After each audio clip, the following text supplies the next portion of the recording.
Hello guys, this is Dharmendra Maurya and once again I welcome you to my YouTube channel Pansin Academy. In this video we all are going to learn about syntax.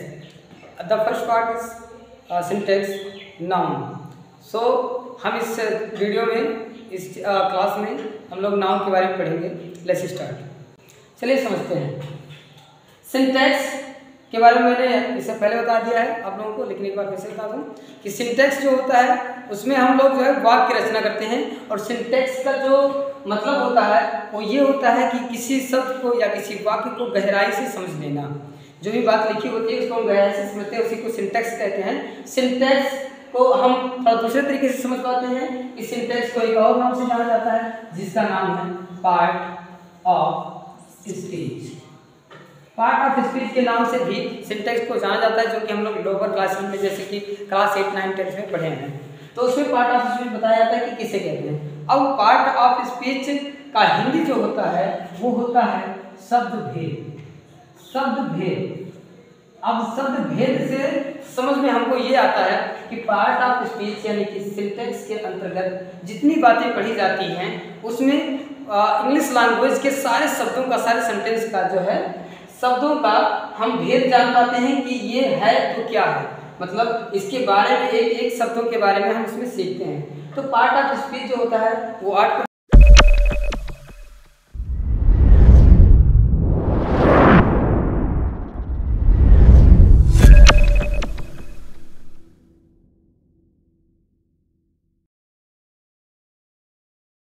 और adjective. तो 8 होते हैं और article जो होता है वो adjective का पार्ट होता है, इसीलिए आर्टिकल नाउन के रूप में ना यूज करें.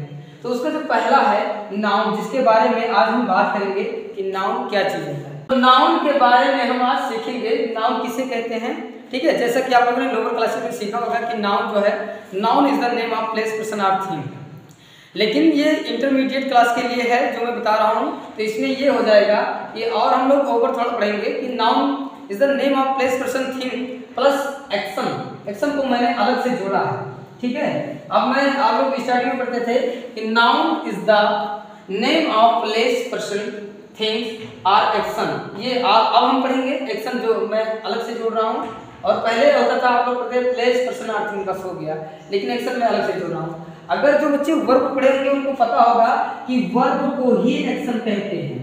वर्ब शब्द को ही एक्शन कहा जाता है. तो फिर वर्ब और नाउन तो बहुत अलग अलग चीजें हैं. वर्ब माने काम होता है जबकि नाउन माने नाम होता है. ये नाम है और ये काम है, बहुत अंतर है इनमें दोनों में. लेकिन एक वर्ब यानी कि एक क्रिया को नाउन की तरह किस तरह से हम बिहेव करा पाएंगे, यानी एक वर्ब को हम नाउन किस तरह से बनाएंगे, वो बातें हम लोग इसमें सीखेंगे. चलिए सीखते हैं. अब हम ये जानते हैं कि नाउन कितने प्रकार का होता है. नाउन जो होता है मुख्यतः 5 प्रकार का होता है, लेकिन इन 5 को 2 भागों में विभाजित करके हम इसको समझाएंगे कि कैसे होता है. नाउन जो होता है 2 प्रकार से मैंने विभाजित कर दिया है. एक है काउंटेबल नाउन और एक है अनकाउंटेबल नाउन. यानी कि नाउन 5 तो होता है, लेकिन मैं 2 भागों में विभाजित करके आप लोगों को समझाऊंगा कि इसको अलग अलग नजरिए से हम लोग कैसे देख पाएंगे. मतलब कहने का ये है कि जो प्रॉपर ये काउंटेबल नाउन के अंतर्गत आएगा उसको हम गिन पाएंगे. जैसे कि प्रॉपर नाउन, कॉमन नाउन और कलेक्टिव नाउन. मैं नाम लिख देता हूँ.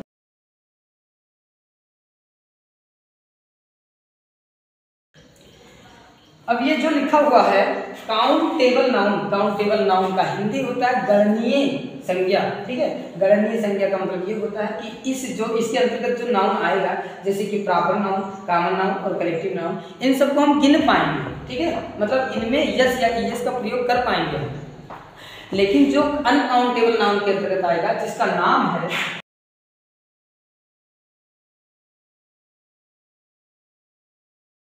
ठीक है, अनकाउंटेबल नाउन के अंतर्गत क्या आता है, मटेरियल नाउन और अब्स्ट्रैक्ट नाउन. माने इन दोनों नाउन को हम कभी काउंट नहीं कर पाएंगे, गिन नहीं पाएंगे. जैसे गिन नहीं पाने का मतलब ये है कि वो एक ही हमेशा रहेगा. मैं कुछ बता देता हूँ. जैसे कि अनकाउंटेबल में मटेरियल आता है. अब मटेरियल में आता है वाटर.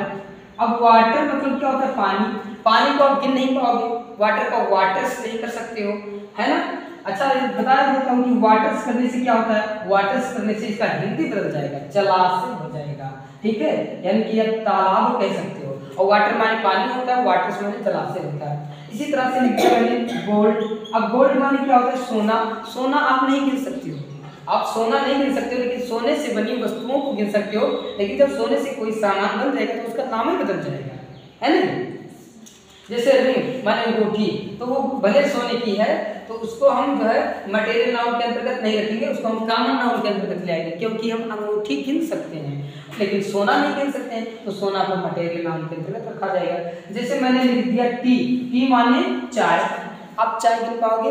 हम चाय गिन सकते हैं और नहीं गिन सकते, दो तरीके से समझते हैं। चाय को हम फिलहाल नहीं गिन पाएंगे।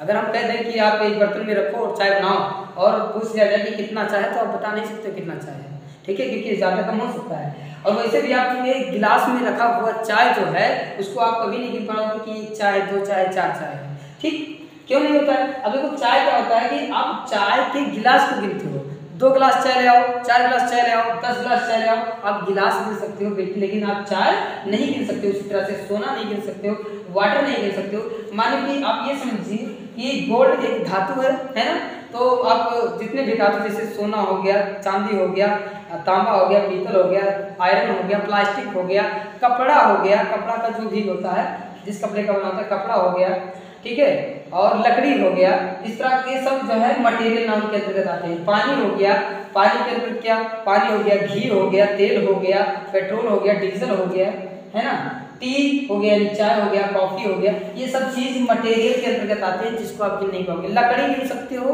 नहीं गिन सकते हो।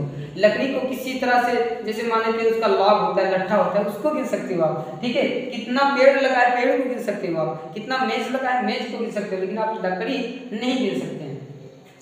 अब्स्ट्रैक्ट नाउन क्या होता है? अब्स्ट्रैक्ट नाउन के अंतर्गत आता है जो है आपका पिटी। पिटी मतलब होता है दया, दया आप गिन सकते हैं? नहीं गिन सकते हैं। एंगर, एंगर मतलब होता है क्रोध, क्रोध आप गिन सकते हैं? नहीं गिन सकते हैं। चलिए फिलहाल हम इसको जो है बड़े डिटेल से समझते हैं, पूरे नाउन को एक एक करके सबको समझते हैं, ठीक है। प्रॉपर नाउन से स्टार्ट करता हूँ।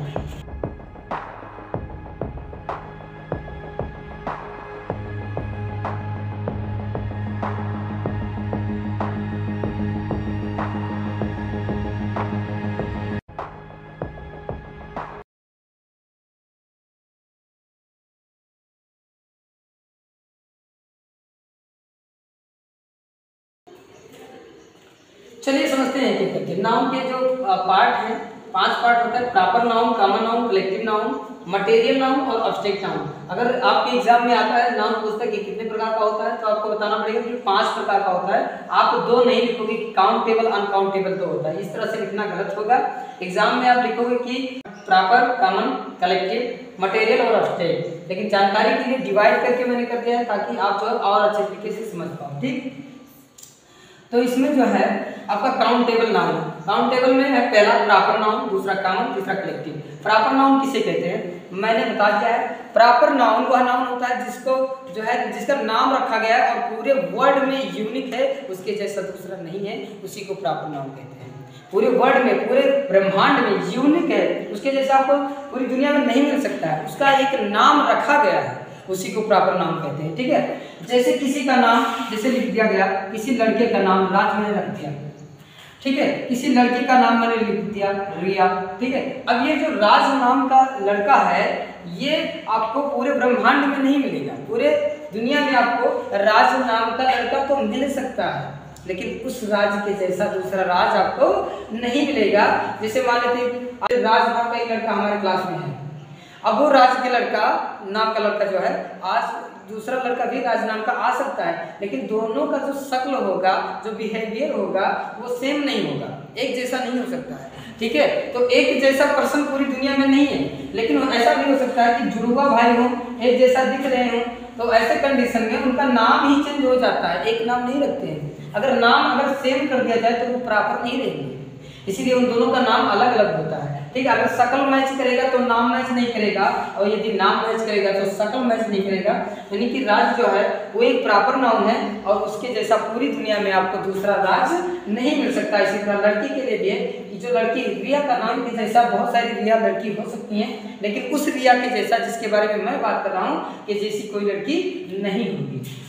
इसी तरह मैं लिखता हूँ, जैसे मैंने लिख दिया दिल्ली, दिल्ली एक शहर का नाम है, दिल्ली जो लिखा हुआ है इसका सही प्रोनाउंसिएशन दिल्ली है, और दिल्ली नाम का शहर पूरी दुनिया में कहीं नहीं होगा। और होगा भी तो दिल्ली के जैसा नहीं होगा। जिस दिल्ली की बात मैं कर रहा हूँ उस दिल्ली के जैसा पूरे ब्रह्मांड में दिल्ली नहीं होगा। इसी तरह से मैं लिख दिया इंडिया।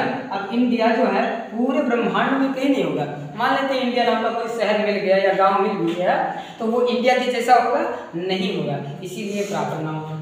इसी तरह जितने भी वस्तु हैं मतलब पूरे ब्रह्मांड में जितनी भी चीजें हैं सबका कोई ना कोई नाम रखा गया है। और अगर नाम जैसे आप रख दोगे, जैसे मैंने रख दिया सन, सन माने सूरज। अब सन जो है वो एक तारा है, सन यानी कि सूरज एक तारा है। अब तारे तो बहुत सारे हैं, ये भी एक तारा है, लेकिन इसका एक नाम रखा गया सन, इसका एक नाम रख दिया गया सूरज। अब इसके जैसा सूरज पूरी दुनिया में नहीं है, ठीक है, इसके इतना आकार नहीं होगा, इसकी इतना गर्मी नहीं होगा, बहुत सारी चीजें मतलब इसके इतना नहीं होगा। बहुत सारे तारे तो ऐसे भी हैं आपने पूरे ब्रह्मांड में, कुछ तारे ऐसे भी हैं कि सूर्य से ज़्यादा भी गर्म हैं, उससे ज़्यादा भी बड़े हैं, उससे ज़्यादा चमकीले हैं, लेकिन वो लोग हमसे बहुत डिस्टेंस में हैं, इसलिए उसको हम पर्सनिफाइड नहीं करते हैं। और इसको ये हमारे पास नज़दीक है, हमको एनर्जी देता है, बहुत सारी जो है हमको फैसिलिटी देता है, इस नाते से इसको पर्सनिफाइड किया गया और इसका नाम रखा गया सन। ठीक इसी तरह से बहुत सारी चीज़ें, जैसे कि मैंने लिख दिया डीपीएस।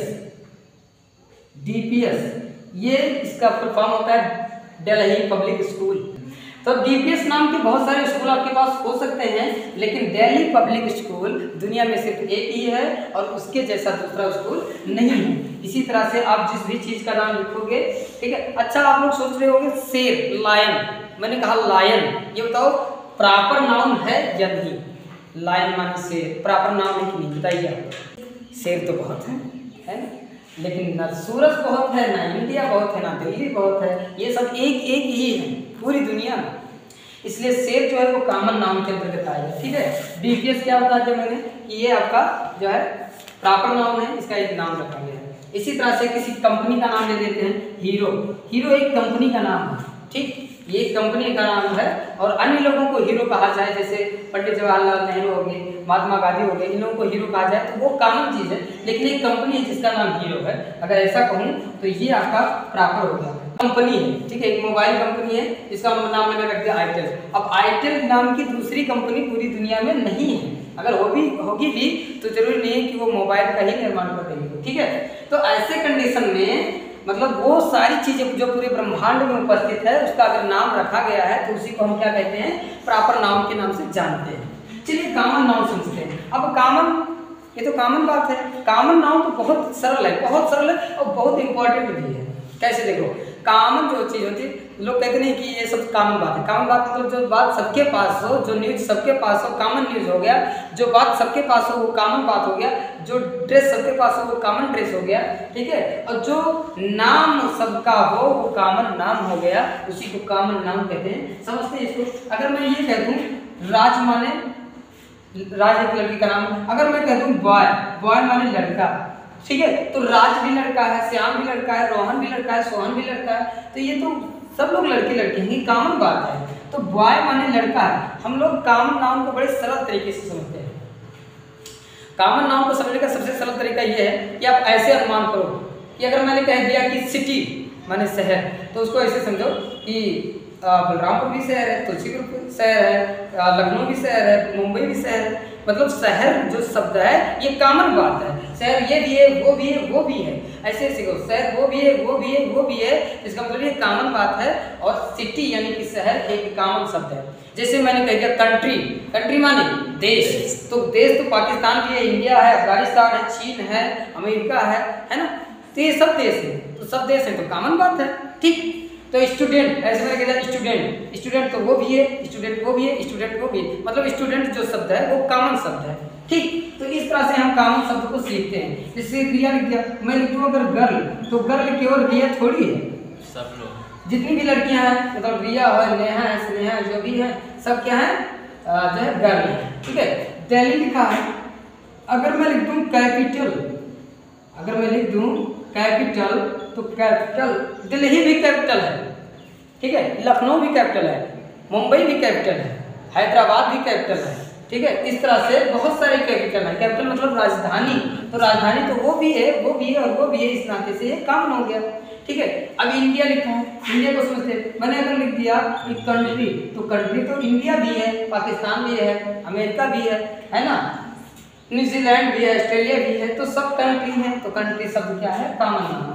मैं अगर लिख दूँ स्टार, स्टार मीन्स होता है तारा, तो तारा तो हजारों हैं, और अगर हजारों, सूरज तो हजारों नहीं है, इंडिया तो हजारों नहीं है, लेकिन स्टार हजारों हैं, और जो बहुत सारे मात्रा में है उसी को कॉमन नाउन कहते हैं, ठीक। यदि मैं लिख दूँ ऐसे स्कूल, स्कूल मतलब होता है विद्यालय। विद्यालय कितने हैं, एक, पूरी दुनिया में कितना विद्यालय, बहुत सारे विद्यालय हैं, इसलिए स्कूल कहना कॉमन नाउन है, ठीक है।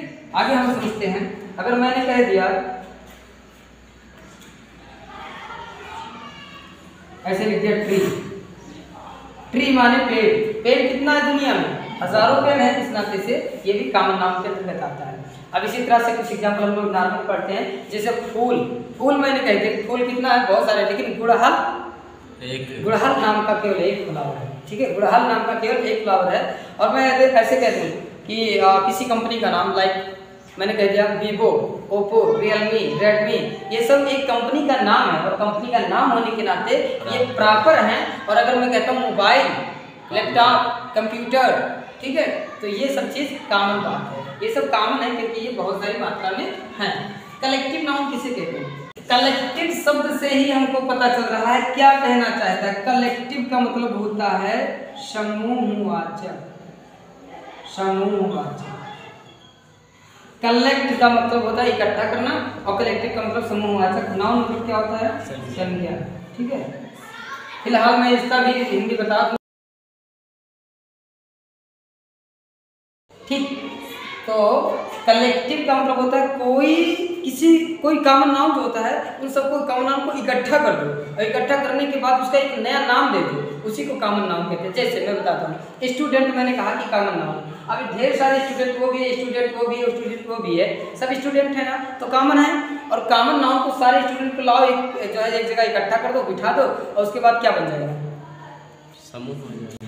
समूह को क्या कहेंगे, वो समूह बन जाएगा, क्या कहेंगे उसको, क्लास। स्टूडेंट जब इकट्ठा हो जाते हैं तो उनका क्लास बन जाता है ना। अच्छा, पीपल होता है मैन, वोमेन, चिल्ड्रेन, सबको इकट्ठा कर दो, मैन, चिल्ड्रेन, वोमेन, सबको इकट्ठा कर दो, क्या बन जाएगा, क्राउड, भीड़ बन जाएगा, क्राउड बन जाएगा, भीड़ बन जाएगा। तो क्राउड हो गया कलेक्टिव नाउन। इसी तरह से मम्मी, पापा, दीदी, भैया, भाभी, सबको इकट्ठा कर दो, क्या बन जाएगा, फैमिली बन जाएगा, ये भी एक कलेक्टिव नाउन हो गया, है ना, ठीक है। और वो भी प्लेयर है, वो भी प्लेयर, वो भी प्लेयर है, सारे प्लेयर को इकट्ठा करो, क्या बन जाएगा, टीम बन जाएगा, क्या बन जाएगा, टीम बन जाएगा, ठीक है। एनिमल, सारे एनिमल को, उधर से एनिमल को, ढेर सारे एनिमल हैं, मतलब एनिमल को इकट्ठा करो, तो उनका जो झुंड बनता है उसको क्या कहते हैं, हर्ड, HERD, हर्ड। हर्ड मतलब होता है पशुओं का झुंड, यानी कि जानवरों का झुंड, ठीक है। स्टूडेंट जो कि कॉमन नाउन है, स्टूडेंट क्या है, एक कॉमन नाउन है, उसको अगर मैं इकट्ठा करूंगा तो क्या बन जाएगा, क्लास। इसका मतलब हमको समझ में आता है कि group of student, group of student is called class, ठीक है। पीपुल, पीपुल अगर गैदर हो जाए, इकट्ठा हो जाए, तो उनकी भीड़ को क्या कहते हैं, क्राउड, ठीक है। यहाँ मेंबर, मेंबर मतलब क्या होता है, मेंबर माने सदस्य होता है, कॉमन नाउन है, ये सब अगर इकट्ठा हो जाए तो क्या बन जाता है, फैमिली, ठीक है। इसी तरह से जो परिवार के सदस्य हैं, अच्छा ये हो गया। इसी तरह से प्लेयर, प्लेयर सारे इकट्ठा हो जाए तो क्या बनाते हैं, टीम का निर्माण करते हैं। इतना लिखो आप, ये सारी चीज़ें आप लिख लीजिए। चलिए सीखते हैं। तो कलेक्टिव नाउन जो हमारा है वो, इसमें मैंने बताया कि स्टूडेंट जो कि एक कॉमन नाउन है, इसके ग्रुप को या ढेर सारे स्टूडेंट को इकट्ठा कर दें तो उसका एक नाउन बनेगा जिसको कहते हैं क्लास। क्लास कलेक्टिव नाउन है। पीपल माने ढेर लोग होते हैं, ढेर सारे लोगों को इकट्ठा कर दें तो क्राउड यानी कि भीड़ बन जाएगा, ठीक है। हिंदी आप लोग लिखते रहे ना, ये जिस शब्द का हिंदी नहीं पता होगा उसको पूछ लेना हमसे। मेंबर, मेंबर मतलब सदस्य होता है, ढेर सारे सदस्य इकट्ठा हो जाए तो फैमिली बन जाती है। प्लेयर माने खिलाड़ी होता है, खिलाड़ी ढेर सारे इकट्ठा हो जाए तो टीम बन जाता है। और बंच, बंच मतलब होता है गुच्छा, बंच मतलब गुच्छा होता है, यानी कि group of flower, group of flower यानी कि फूलों का जो फूल मतलब कॉमन नाउन है और इसका जो है एक ग्रुप बन जाए यानी कि इकट्ठा कर दिया जाए तो क्या बन जाएगा, गुच्छा बन जाएगा। ठीक, अच्छा कुछ बहुत ही इंटरेस्टिंग फैक्ट बताया जा रहा हूँ आप लोगों को, ध्यान से देखिएगा। एक शब्द लिखा है स्कूल, स्कूल कौन सा नाउन है, कॉमन नाउन। अब क्योंकि मैंने कलेक्टिव में लिखा है तो आप बता सकते हैं कि कलेक्टिव है, लेकिन स्कूल एक कॉमन नाउन है कि नहीं। जिस स्कूल में हम लोग पढ़ रहे हैं वो स्कूल कॉमन नाउन है। स्कूल जो शब्द है वो कॉमन नाउन के अंतर्गत आता है क्योंकि स्कूल बहुत सारे हैं, लेकिन मैंने कलेक्टिव नाउन के अंतर्गत लिखा है। इसका क्या मतलब है, स्कूल क्या चीज़ होता है, बहुत इंटरेस्टिंग है, जान लेते हैं इसके बारे में। स्कूल जो होता है मछलियों के इकट्ठा होने के यानी कि मछलियों के समूह को स्कूल कहा जाता है। कैसे कहा जाता है समझते हैं। जैसे होता है हम लोग विद्यालय आते हैं, स्कूल आते हैं, क्या करने आते हैं, ढेर सारे स्टूडेंट जो है अलग अलग जगहों से आते हैं, एक विद्यालय में इकट्ठा होते हैं और वहाँ पर कुछ पाने के उद्देश्य से जो स्टूडेंट होते हैं कुछ पाने के उद्देश्य से यानी कि शिक्षा ग्रहण करने के उद्देश्य से आते हैं विद्यालय में और वहाँ पर शिक्षा ग्रहण करते हैं। तो फिर स्कूल का मछलियों से क्या ताल्लुकात है, तो इसका ताल्लुकात ये है कि जो मछलियाँ होती हैं जब उनके नदी तालाब पर आप कहीं जाएं और वहाँ पर आप जब दाना डालते हैं तो क्या होता है, ढेर सारी मछलियाँ कुछ पाने के उद्देश्य से इकट्ठा होती हैं, इस नाते से उस ग्रुप का नाम स्कूल रखा गया है। ठीक है, अब ये है कि आप इसको कह सकते हैं group of fish, group of fish. Fish मतलब मछलियों के समूह को स्कूल कहा जाता है क्योंकि मछलियाँ जब इकट्ठा होती हैं कुछ पाने के उद्देश्य से, जिस तरह से हम लोग स्कूल में पहुँचते हैं शिक्षा पाने के उद्देश्य से हम लोग स्कूल पहुँचते हैं और मछलियाँ क्या करती हैं कि दाना चारा पाने के लिए स्कूल में पहुँचती हैं, इसलिए मतलब एक जगह इकट्ठा होती हैं तो उस ग्रुप को स्कूल कहा जाता है। पार्लियामेंट समझते हैं, पार्लियामेंट क्या होता है, पार्लियामेंट जहाँ सांसद लोग बैठते हैं, सांसद समझ रहे हो, जिसको अंग्रेजी में मेंबर ऑफ पार्लियामेंट यानी कि एमपी के नाम से जाना जाता है। पार्लियामेंट क्या है, पार्लियामेंट उस स्थान को कहते हैं, पार्लियामेंट का मतलब होता है संसद भवन, और पार्लियामेंट उस स्थान को कहते हैं जहाँ पर बहुत जो बुद्धिमान लोग होते हैं जैसे कि सांसद लोग होते हैं, एज में 30, 40, 45 साल की उम्र में सांसद बनते हैं, वो वहाँ पर जाकर के बैठते हैं। मतलब पार्लियामेंट वो जगह होता है जहाँ पर बुद्धिमान लोग जाकर के इकट्ठा होते हैं। वैसे हम लोग जानते हैं कि पार्लियामेंट में संसद लोग बैठते हैं और संसद लोग बुद्धिमान होते हैं, तो वहाँ जाकर के वो बैठते हैं, इसलिए उसको पार्लियामेंट नाम दिया गया है। लेकिन इसका पहले नाम पड़ा था, मतलब ये जो पार्लियामेंट बाद में नाम पड़ा है सांसद भवन का, उससे पहले भी एक पार्लियामेंट नाम का शब्द था और उस पार्लियामेंट शब्द का जो हिंदी था वो ये था कि उल्लुओं के समूह को पार्लियामेंट कहा जाता है। अब आप सोचोगे कैसे, तो उल्लू का जो इंटरेस्टिंग और रियल फैक्ट है वो ये है कि उल्लू की एज उम्र जैसे जैसे बढ़ती है, उल्लू की उम्र जो होती है जैसे जैसे बढ़ती है उल्लू उतना ही बुद्धिमान होता जाता है। अब वो उल्लू जो होता है जब ज़्यादा उम्र का हो जाता है तो उसका बुद्धि बढ़ जाती है, उसका जो टैलेंट होता है ज़्यादा हो जाता है। ठीक है, तो यानी कि उल्लुओं के ग्रुप को यानी कि बुद्धिमान उल्लुओं के ग्रुप को भी पार्लियामेंट कहा जाता है, यानी कि उल्लुओं के समूह को भी पार्लियामेंट कहा जाता है। और सांसद जो लोग हमारे यहाँ के होते हैं जाकर के सांसद भवन में बैठते हैं उनको भी जो है उस स्थान को भी पार्लियामेंट कहा जाता है। यानी दो जगहों को पार्लियामेंट कहा जाता है, एक पार्लियामेंट जो हम जानते हैं सांसद भवन को कहते हैं और एक उल्लुओं के समूह को भी पार्लियामेंट कहा जाता है। ठीक है, तो आप लिख सकते हैं,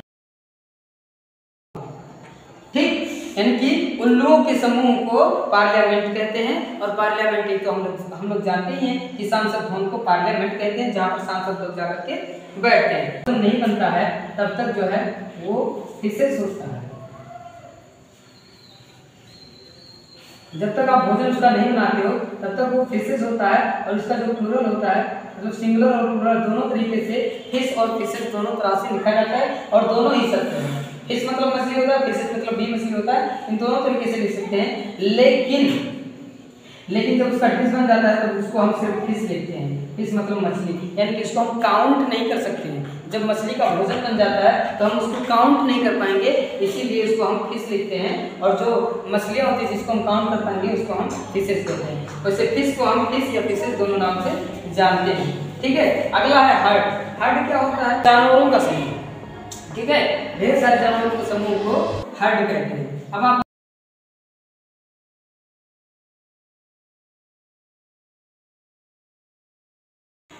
हर्ड किसे कहते कहते हैं ग्रुप ऑफ एनिमल मतलब जानवरों के समूह को हर्ड कहते हैं, और ग्रुप ऑफ ट्रीज पेड़ों के समूह को ग्रुप कहते हैं। ग्रुप मतलब होता है कुंज और हर्ड मतलब झुंड होता है। इसका मतलब कुंज होता है, इसका मतलब झुंड होता है। ठीक है, तो इस तरह से मैंने तीनों प्रॉपर कॉमन कलेक्टिव के बारे में बता दिया है।